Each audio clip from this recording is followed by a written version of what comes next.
শুভ সকাল বন্ধুরা, তোমরা কেমন আছো? আমি তো ভালো আছি। এই দেখো, এক কাপ চা আর এই একটা রুটি খেয়ে কাজে বার হব। লাল চা, আদা তেজপাতা দিয়ে।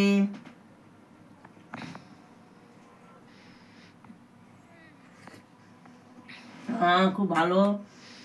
আবার গোলমরিচও দিয়েছে। শীতকালে শীতকালে আদা তেজপাতা গোলমরিচ দিয়ে চা খাওয়া খুব ভালো। বুকের মধ্যে কফ বসে না। তো তোমরা কে কে লাল চা খেতে ভালোবাসো আমাকে কমেন্টে জানাবে।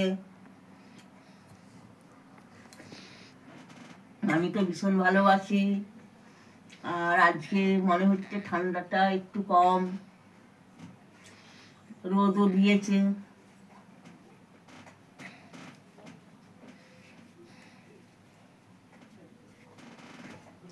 কদিন ঠান্ডাটা পড়েছিল, আজকে একটু কম। টাটা।